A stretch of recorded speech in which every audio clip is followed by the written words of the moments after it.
మీరు కాంపిటేటివ్లో పోరాడండి, సూసైడ్ చేసి చచ్చిపోండి, ఒక్కొక్క ఎగ్జామ్కి 10 ఏళ్ళు చదవండి, 100కి 3-4 సీట్లే ఉన్నాయని చెప్పేసి బోర్డు పెట్టి మీరే చెప్తున్నారు 23 ఐఐటీలే ఉన్నాయి, లేకపోతే 34 ఎన్ఐటీలే ఉన్నాయి, లేకపోతే ఎయిమ్స్ వచ్చేటప్పుడు 22 ఎయిమ్స్లే ఉన్నాయి, నల్సార్లో వచ్చి 20 ఉన్నాయి, నిఫ్ట్లో వచ్చి 20 ఉన్నాయి, ఎన్ఐడీలో వచ్చి 6 ఉన్నాయి, లేకపోతే ఎస్పీఎస్ వచ్చి 3 ఉన్నాయి. ఎవరు చెప్తున్నాడు? మీరే చెప్తున్నారు కదా క్వాలిటీ ఉన్న కాలేజీలు ఇవే అని.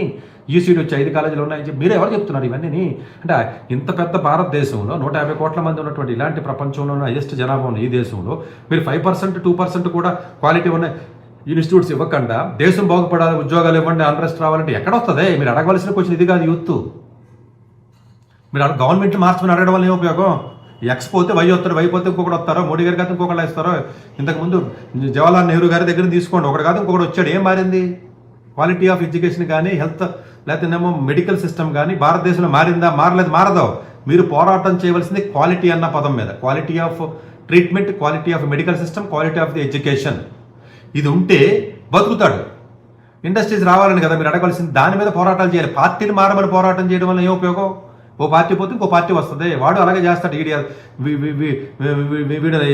వాడు కరప్షనే, వీడు కరప్షనే, వీడు సరిగ్గా పనిచేయడు, వాడు పనిచేయడు. ఎక్కడికైనా లాయర్గా కదా ఇస్తాడు. రేపు కాంగ్రెస్ గవర్నమెంట్ వచ్చింది, వాళ్ళు లాయర్గా ఉన్న పీపుల్కి ఇస్తారు కదా. చెంపు పట్టుకుని తిరిగినోడికి, ముడ్డు కడిగినోడికి, లేకపోతేనేమో చేతులు కట్టుకున్న వాడికి, సాష్టాంగ నమస్కారం పెట్టినోడికి, ఆ డ్రైవర్ల కాడికి, లేకపోతే ప్యూన్లు కానీ, లేదా ఆస్ట్రాలజీ చెప్పినోడికి, వాళ్ళకి లేదా ఫిజియోథెరపిస్ట్ వాడు కాళ్ళు నొక్కాడనో లేదా కాళ్ళు నొక్కినోడికి ఎంపీ సీట్లు ఇచ్చారు.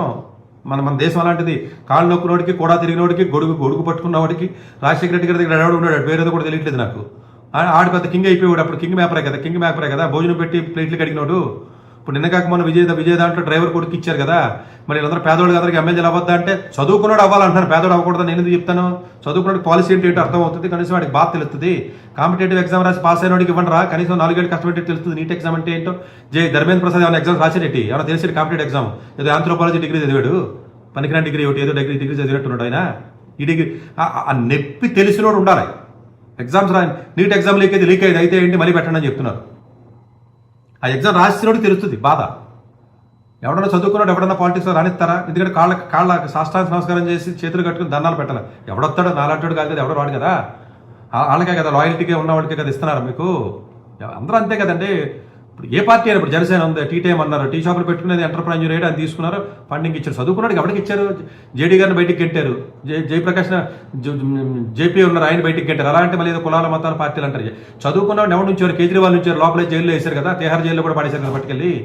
ఏదో ఒక నిందేసి ఏదో ఒకటి చేస్తారు. ఇలా నిందలు పెద్ద గొప్ప వ్యక్తులు అయితే ఇంతకుముందు ఉన్న కాంగ్రెస్ వాళ్ళను లేకపోతే ఇప్పుడున్న బీజేపీ వాళ్ళను కాదు కదా.